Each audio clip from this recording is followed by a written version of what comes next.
가장 앞쪽에 있지요. 외우실 수 있는 분들 외우시고 또 아니면 보고 그렇게 하셔도 좋겠습니다. 우리 같이 한번 사도신경 우리의 신앙 고백을 담아서 함께 외워보도록 하겠습니다.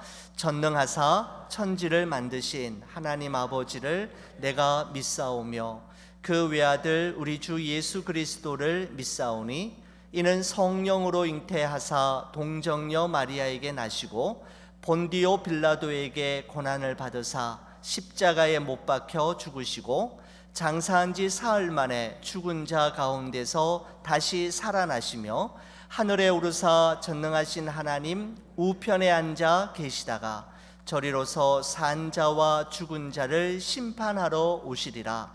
성령을 믿사오며 거룩한 공회와 성도가 서로 교통하는 것과 죄를 사하여 주시는 것과 몸이 다시 사는 것과 영원히 사는 것을 믿사옵나이다.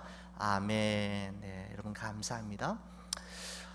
여러분 사도신경은 여러 차례 말씀드렸습니다마는 삼위일체 하나님에 대한 12가지 신앙 고백으로 구성되어 있는데 바로 성부 하나님에 대한 신앙 고백과 성자 예수님에 대한 신앙 고백 그리고 성령 하나님에 대한 신앙 고백으로 구성되어 있습니다. 여러분 그 가운데서 우리는 지금 성자 예수님에 대한 신앙 고백을 나누고 있는데 성자 예수님에 대한 신앙 고백은 모두 6가지 항목으로 이루어져 있습니다.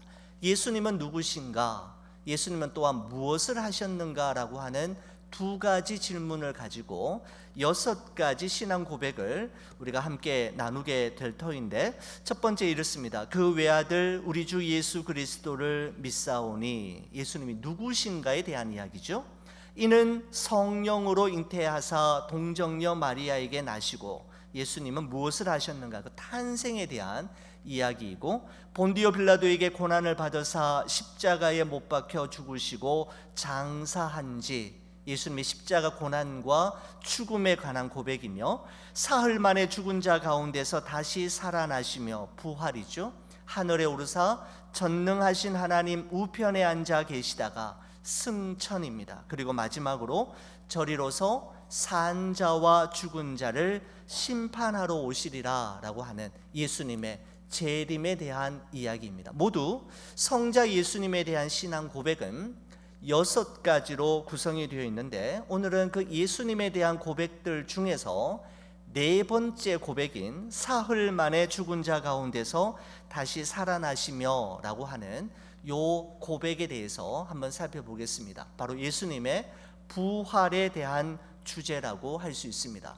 여러분 예수님의 십자가와 부활은 1세기 초대교회와 초대교회 성도들이 예루살렘과 온 유대와 사마리아와 땅끝까지 이르러 선포했던 복음의 핵심 내용이었을 뿐만 아니라 오늘날 기독교 신앙의 초석을 이루는 아주 핵심이 되는 진리임에 분명합니다.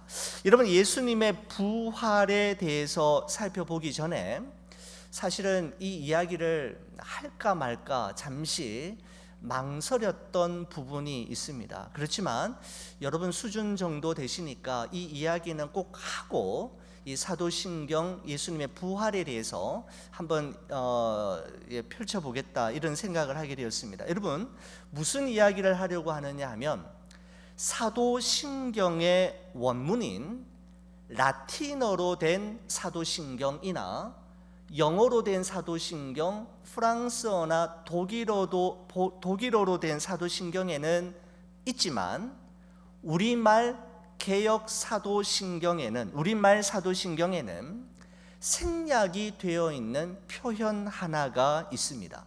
여러분 우리 개신교에서 사용하고 있는 사도신경은 이렇지 않습니까?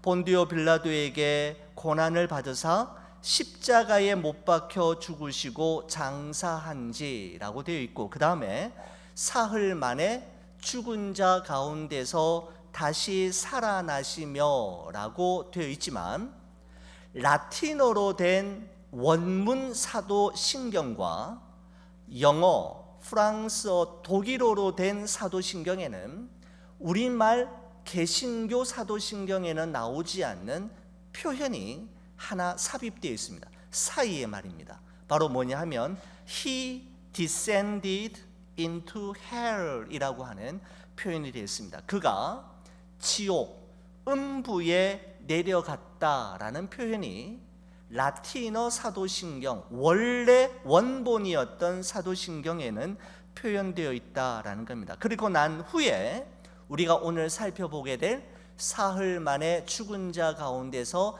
다시 살아나시며 라고 하는 말이 기록되어 있다라는 것이죠. 자, 여러분이 가지고 있는 성경책 여러분 한번 펴보십시오. 여러분 성경책에 가장 앞 페이지를 열게 되면 그 안에 사도신경이 나옵니다. 한번 보시죠. 사도신경을 보시게 되면 그 사도신경, 그 두꺼운 페이지에 있는 그 사도신경에서 가장 아랫부분으로 내려오시게 되면 작은 글씨로 1번과 2번이 이렇게 기록되어 있습니다. 각주로 기록되어 있는데 1번을 보시면 이렇게 되어 있습니다. 사도신조로 번역할 수 있다라는 말이 있습니다. 여러분 보이십니까? 없습니까? 여러분 성경책에는? 있어요. 여러분 좋은 성경책에는 기록되어 있습니다. 사도신조로 번역할 수 있다. 이 말은 사도신경은 사도신조라고 할 수 있다라는 겁니다. 근데 2번에 보면 작은 글씨로 깨알 같은 글씨로 이렇게 되어 있죠. 장사 되시어 지옥에 내려가신 지가 공인된 원문에는 있으나 대다수 본문에는 없다라고 되어 있습니다. 여러분 그렇습니까? 여러분 성경책에 그렇게 되어 있나요? 네, 맞습니다. 여러분 오늘날 사도신경의 원조라고 할 수 있는 750년경에 만들어진 라틴어 성경에는 있었는데 우리말 사도신경에는 생략된 부분이 있다라는 것입니다.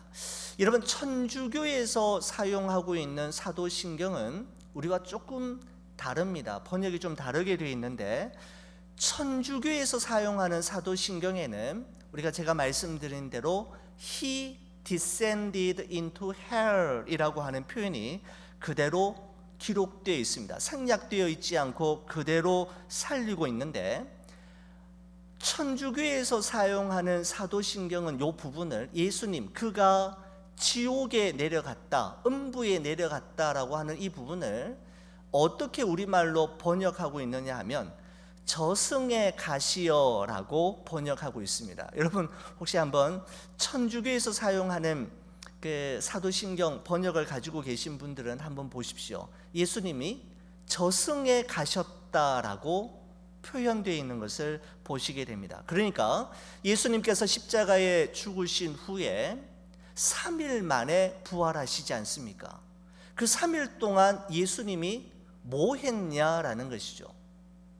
성경에는 기록되어 있지 않지만은 사도신경이나 또한 이 그 천주교에서 사용하고 있는 사도신경에 보면은 그 3일 동안 예수님은 저승에 가시어 지옥에 가셔서 복음을 전하셨다라고 기록되어 있다라는 것입니다. 여러분 캐톨릭의 가르침에 의하면 사람은 죽으면 곧바로 하나님의 심판을 받아서 그들이 죽음 이후에 영원히 머물 곳이 곧바로 결정이 되어지는데 악한 상태로 죽은 사람은 곧바로 지옥으로 가게 되고 영적으로 완전한 상태로 죽은 사람은 곧바로 천국으로 가게 된다라고 이야기합니다. 그러나 악한 상태로 죽은 것은 아니지만 또한 완전히 영적으로 완전한 상태로 죽은 것도 아닌 어중간하게 죽은 사람은 어디에 가게 되느냐 하면 연옥으로 가게 된다라고 이야기합니다. 여러분 연옥이라는 곳은 천국과 지옥 중간에 있는 장소로서 천국에 가기 전에 정화되는 장소라고 이야기합니다. 현세에서 신앙생활은 했지만은 신앙생활은 했어요. 성당에도 다니고 신앙생활도 하고 공부도 하고 하나님 말씀도 배웠지만 고해 성사를 통해서 자신의 죄를 완전하게 깨끗하게 고백되고 죄 용서함을 받지 못한 상태에서 죽은 사람은 천국에 들어가기 전에 연옥이라는 곳에 일정 시간 머물러서 정화되는 시간을 보낸 후에 천국에 가게 된다라고 이야기합니다. 여러분, 연옥과 관련해서 우리가 또 하나 기억해야 될, 천주교에서 주장하고 있는 또 하나의 장소가 있는데 림보라고 하는 장소입니다. 여러분 들어보신 적도 있을 것입니다. 림보라는 곳이 있는데, 림보는 선조 림보가 있고 유아 림보라고 하는 것이 있습니다. 여러분, 선조 림보라고 하는 것은 뭐냐면 어떤 곳이냐 하면, 그러니까 예수님이 오시기 전에 구약 시대 때 살았던 하나님의 백성들의 그 영혼이 예수님께서 부활하시기 전까지 머물러 있는 곳을 선조 림보라고 이야기합니다.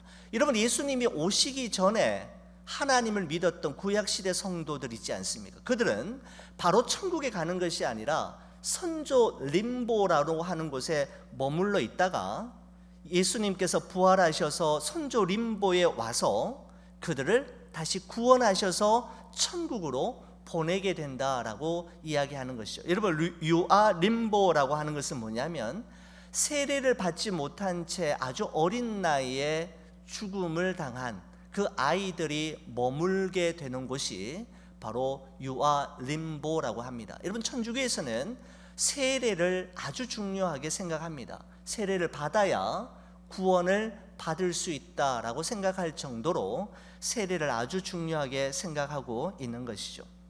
바로 여러분, 캐톨릭의 주장에 의하면 예수님께서 십자가에 죽으신 이후에 3일 동안 무덤에 계신 이제 그 무덤 속에 장사 지낸 후에 무덤에 그냥 계신 것이 아니라 바로 예수님께서 선조 림보에 가셔서 예수님이 오시기 전에 하나님을 믿었던 사람들에게 복음을 전하시고 그들을 천국으로 인도하시기 위해 예수님이 그 3일 동안에 지옥 또는 선조 림보에 갔다라고 천주교에서는 가르치고 있습니다. 여러분, 하지만 연옥이라는 단어나 림보라고 하는 단어는 성경 어느 곳에서도 나오지 않을 뿐더러 예수님을 안 믿고 죽은 사람에게 다시 복음을 들을 수 있는 두 번째 기회가 주어진다라고 말하는 이 캐톨릭의 가르침은 성경의 가르침과는 정반대로 대치되는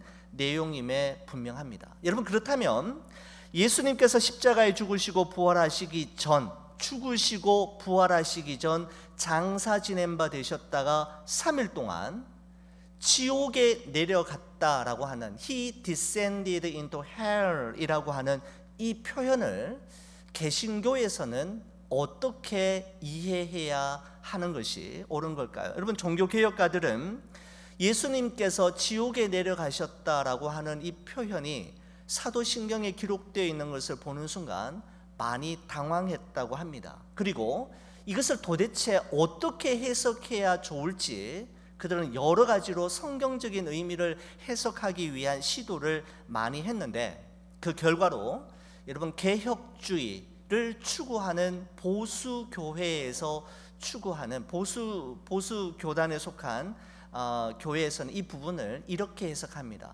존 칼빈은 이렇게 이야기했습니다. 예수님이 지옥에 내려가셨다라는 표현은 문자 그대로 받아들일 것이 아니라 비유적으로 해석해야 하는데, 예수님께서 십자가 위에서 겪으신 고통은 지옥 같은 혹독하고 끔찍한 고통이었음을 말하는 것이다 라고 존 칼빈이 이야기했습니다. 제가 신학교에서 배웠던 조직 신학 교과서 중에 루이스 벌코프라고 하는 사람이 지은 책에도 보면 이 부분을 이렇게 이야기합니다. 예수님이 실제로 지옥에 내려가셨거나 선조 림보에 가셔서 복음을 전한 것이 아니라 예수님의 십자가의 고난과 고통이 지옥과 같은 끔찍하고 엄청난 고난이요 고통이었음을 비유적으로 표현하고 있는 것이다 라고 기록하고 있습니다. 그러니까 여러분, 예수님은 우리와 똑같은 육신의 몸을 입고 이 땅에 오셨고 육신의 몸으로 십자가에 못 박히셨기 때문에 십자가 위에서 경험한 그의 고통이 엄청났을 뿐만 아니라 한 번도 버림받은 적이 없고 한 번도 분리된 적이 없는 성부 하나님과의 깨어짐, 단절의 고통과 아픔이 얼마나 끔찍하고 큰 것이었는지를 사도신경은 예수님이 지옥으로 내려가신 것에 비유하고 있다라는 것입니다. 여러분, 실제로 지옥에 내려가셔서 그들에게 복음을 전함으로 지옥에 있는 영혼들을 다시 구원해내셨다라는 표현이 아니라 예수님의 십자가의 죽음이 얼마나 끔찍한 그리고 고통스러운 고난이었는지를 지옥에 내려가는 것에 비유해서 사도신경이 표현하고 있다라고 이야기하고 있습니다. 여러분, 하이델베르크 웨스트민스터 대소요리 문답과 우리가 견주어서 우리 보수교단에서 중요하게 생각하는 우리 두 가지 산맥 중에 하나와 같은 하이델베르크 교리 문답 44번에 보면 이렇게 표현되어 있습니다. 사도신경에 지옥에 내려가셨다라는 말을 왜 덧붙이고 있습니까? 라고 질문하면서 이 질문에 대한 대답을 이와 같이 하고 있습니다. 이 대답은 우리 같이 한번 읽어볼까요? 시작. 내가 극심한 시련과 시험 가운데서도 내 주 예수께서 나를 지옥의 고통과 괴로움에서 구원하셨음을 확신하고 거기서 풍성한 위로를 얻게 하기 위함입니다. 그리스도께서는 이 땅에 사시는 내내 특히 십자가 위에서 말도 못할 괴로움과 아픔, 두려움과 지옥 같은 고통을 친히 당하심으로 나의 구원을 이루셨습니다 라고 하이델베르크 교리문답 44번은 우리에게 말씀해 주고 있습니다. 여러분, 에베소서 2장 8절 말씀에 보면 이런 말씀이 있죠. 너희는 그 은혜에 의하여 믿음으로 말미암아 구원을 받았으니 이것은 너희에게서 난 것이 아니요 하나님의 선물이다 라고 되어 있습니다. 여러분, 우리의 구원이 하나님의 선물이다라는 말은 우리의 구원을 위해서 우리가 한 일은 아무것도 없다라는 것입니다. 여러분, 이 말씀을 통해서 우리가 알아야 할 중요한 사실이 있는데 그것은 뭐냐면, 여러분, 우리의 입장에서 보면 전적인 하나님의 은혜로 그리고 하나님의 선물로 값없이 구원을 얻은 것이지만 하나님의 입장에서는 엄청난 대가를, 우리의 구원을 위해서 엄청난 대가를 지불하신 후에 우리에게 주신 구원인데 그 대가가 무엇인가 하면 바로 예수 그리스도라고 이야기하고 있습니다. 바로 여러분과 저의 삶의 가치와 생명의 가치는 바로 예수 그리스도의 가치와 같은 것이죠. 여러분, 이와 같은 관점에서 볼 때 여러분과 저에게 주어진 하루하루와 하루하루의 삶은 너무나도 소중하고 가치가 있습니다. 이 하루하루의 삶을 위해서 예수 그리스도께서는 십자가에 달리셨고 지옥에 내려가는 것과 같은 끔찍한 고통과 아픔의 대가를 지불하신 후에 주어진 삶이 바로 여러분과 저의 삶이요 여러분과 저의 생명이기 때문입니다. 그래서 우리는 더 이상 우리에게 주어진 하루를 절대로 낭비하거나 죄 짓는 기회로 사용해서는 안 되고 우리의 만족과 기쁨과 쾌락을 위해 사용할 것이 아니라 우리를 위하여 십자가에 달려 죽으사 사흘 만에 부활하신 오직 예수 그리스도의 기쁨을 위하여 살아가야만 하는 것이죠. 여러분, 지옥의 고통을 십자가 위에서 다 감당하신 예수님께서는 말씀하신 대로 사흘 만에 죽은 자 가운데서 다시 살아나셨습니다. 사도 바울은 로마서 10장 9절에 이렇게 말씀하고 있습니다. 우리 이 말씀 같이 한번 볼까요? 같이 보겠습니다. 내가 만일 내 입으로 예수를 주로 시인하며 또 하나님께서 그를 죽은 자 가운데서 다시 살리신 것을 내 마음에 믿으면 구원을 받으리라 라고 말씀하고 있습니다. 여러분, 이 말씀은 우리의 구원을 위해서 우리가 반드시 믿어야 할 믿음의 내용을 우리에게 소개하고 있는데, 그것이 무엇인가 하면 바로 하나님께서 예수 그리스도를 죽은 자 가운데서 다시 살리신 사실을 우리가 믿어야 구원을 받게 된다라고 말씀하고 있습니다. 여러분, 앞서 말씀드린 것처럼 예수님의 십자가의 죽으심과 더불어서 예수님의 부활은 복음 중에 복음이며 기독교 신앙의 초석을 이루는 핵심 내용이자 성경이 우리에게 말씀하시고자 하는 근본적인 내용인 것이죠. 여러분, 만약에 예수님께서 십자가에 죽으셨지만 다시 살아나시지 못하셨다면 우리의 구원은 여전히 미완성 상태로 남아있을 수밖에 없었던 것입니다. 그렇지만 그분은 죽으셨을 뿐만 아니라 성경대로 그가 말씀하신 대로 부활하심으로 말미암아 우리의 구원이 미완성 작품이 아니라 완성된 작품으로 남게 되었음을 우리는 알아야 하는 것이죠. 여러분, 그러면 부활이 무엇인지에 대해서 잠시 한번 살펴보겠습니다. 여러분, 우리가 일반적으로 말할 때 죽었다가 다시 살아나는 것에 대해서 이야기할 때 여러분, 소생이라는 단어를 쓰기도 하고 죽었다가 다시 살아나는 것을 또 부활이라고 하는 단어로 쓰기도 합니다. 여러분, 그래서 죽었다가 다시 살아났다라고 할 때는 소생과 부활했다라는 말을 일반적으로 섞어서 사용하지만 엄연히 다른 두 단어임을 우리는 기억해야 합니다. 여러분, 우리 주변에서도 현대의학으로는 이 사람 분명히 죽은 게 맞는데 죽었다가 다시 살아났다라고 하는 이야기를 여러분 종종 듣고 있지 않습니까? 뭐 책으로나 여러 가지 매스컴을 통해서 듣는 경우가 있는데, 여러분, 그것은 죽었다가 의학적으로 분명히 죽었다가 다시 살아났지만 그것을 부활이라고 하지 않고 그런 경우는 소생이라는 단어를 쓰는 것이 보다 정확한 표현입니다.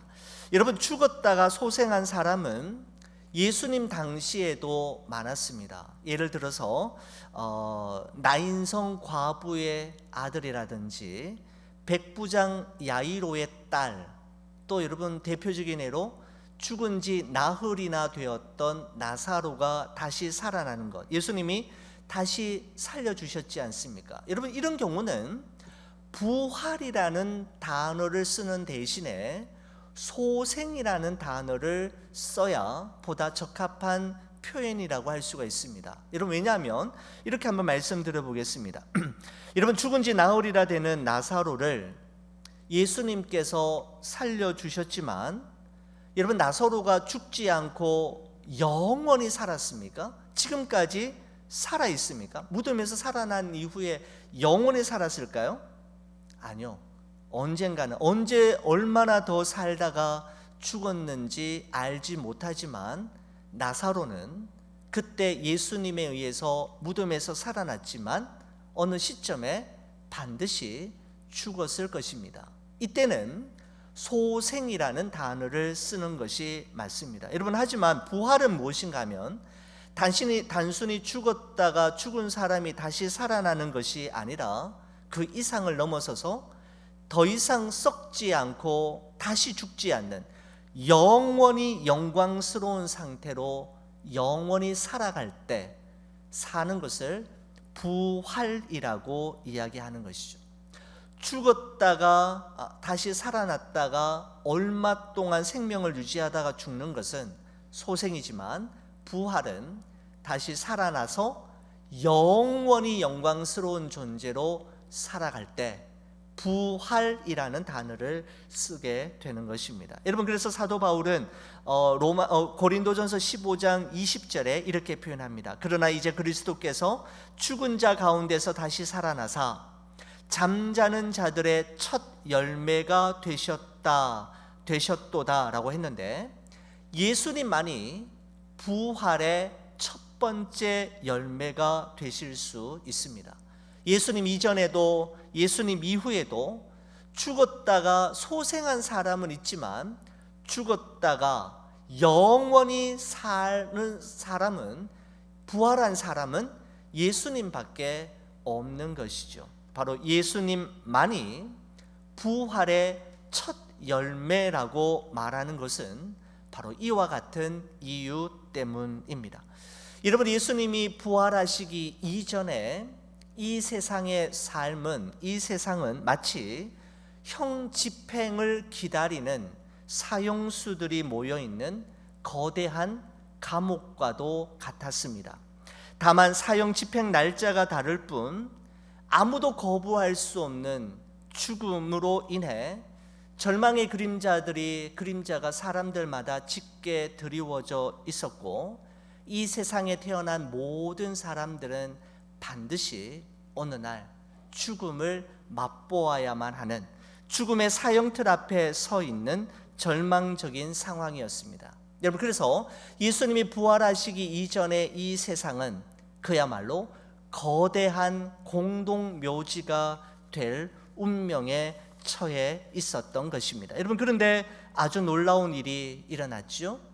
말씀이 육신이 되어 이 세상에 오신 예수 그리스도께서는 성경대로 십자가에 죽으시고 고난을 받으셨을 뿐만 아니라 성경의 말씀대로 3일 만에 부활하심으로 말미암아 거대한 감옥과도 같고 거대한 공동묘지가 될 운명에 처해 있었던 이 세상을 다시 한번 믿음과 소망과 사랑이 넘쳐나는 사람이 살 만한 새로운 세상으로 바꾸어 놓으셨던 것입니다.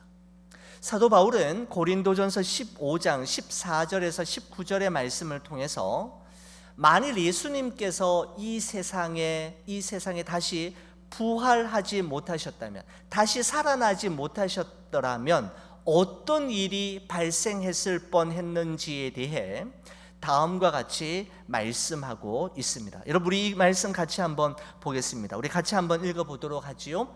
그리스도께서 만일 다시 살아나지 못하셨으면 우리가 전파하는 것도 헛것이요 너희 믿음도 헛것이며 또 우리가 하나님의 거짓 증인으로 발견되리니 우리가 하나님이 그리스도를 다시 살리셨다고 증언하였습니다.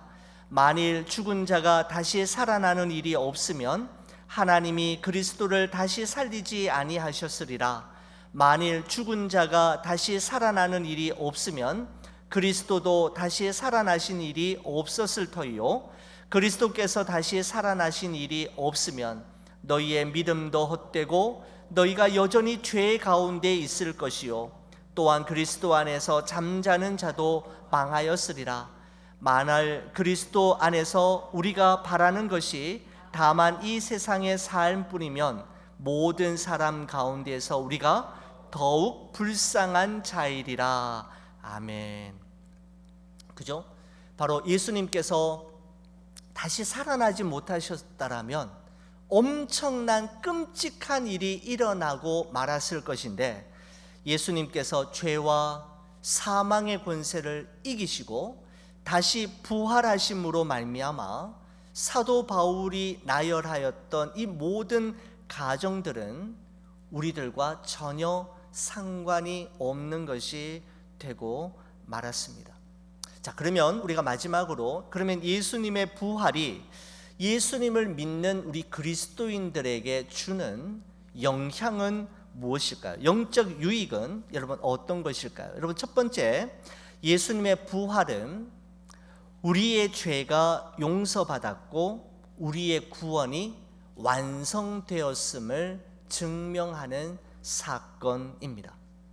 예수님의 부활은 우리의 죄가 완전히 용서받았고 우리의 구원이 완성되었음을 증명합니다.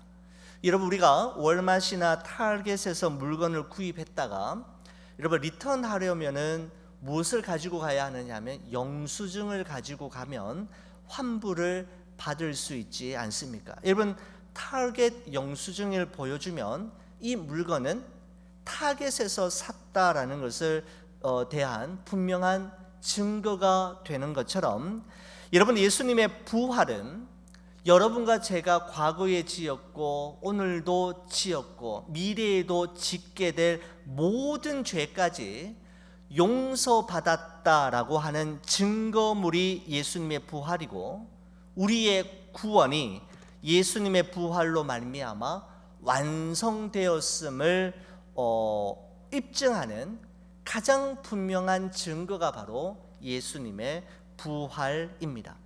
여러분, 두 번째로 예수님의 부활은 육체의 죽음이 우리 인생의 끝이 아니라 죽음 이후에 영원한 세계와 영원한 삶이 있는데, 그 영원한 세계와 영원한 삶에 대한 보장이 되었음을 입증하는 것이 바로 예수님의 부활입니다.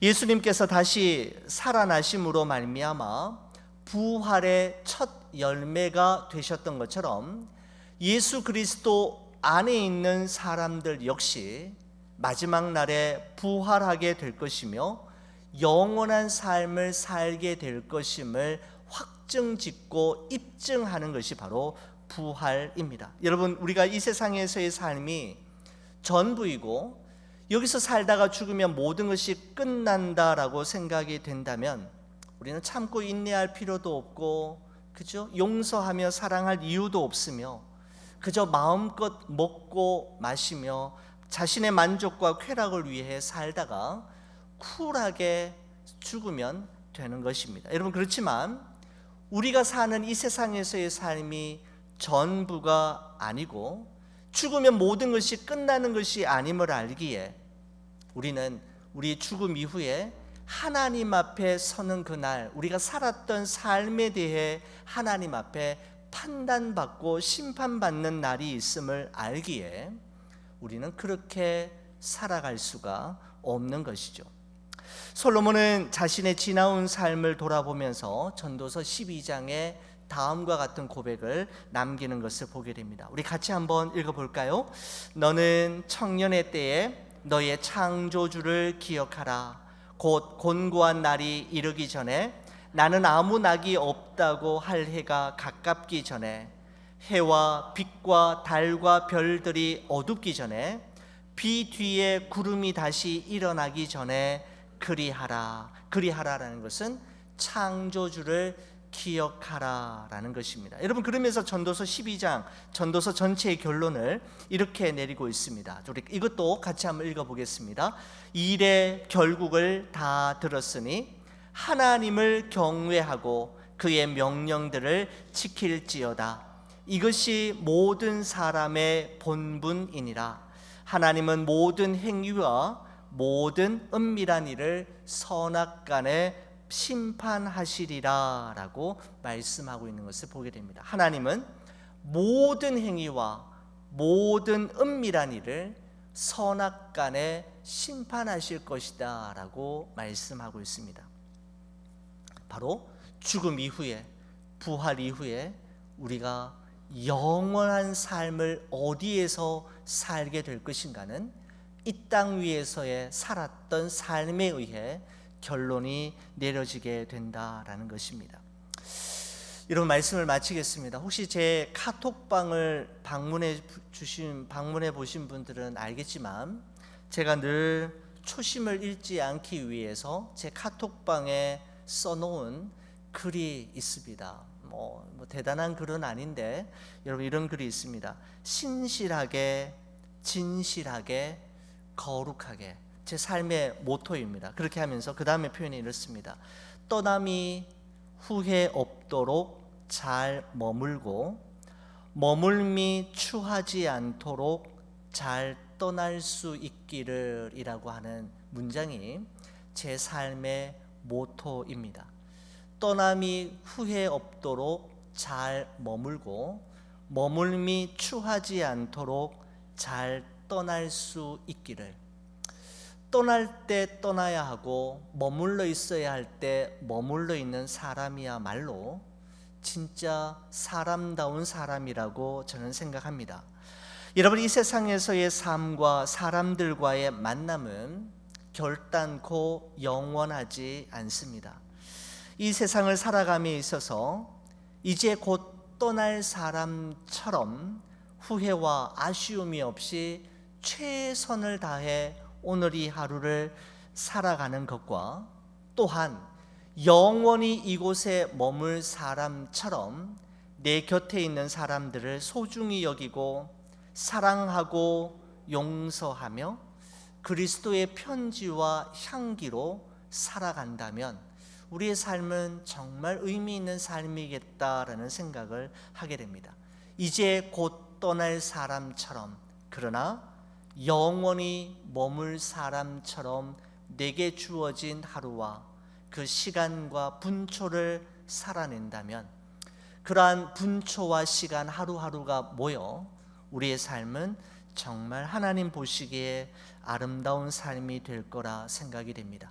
여러분, 이 땅 위에서의 삶이 전부가 아닙니다. 영원한 삶이 우리에게 주어져 있습니다. 그러므로 그날을 위해 오늘 이 하루가 우리에게 주어진 이 땅 위에서의 삶이 그날을 준비하는 지혜로운 자로 살아가시는 여러분과 제가 되기를 주의 이름으로 간절히 축원을 드립니다. 기도하시겠습니다.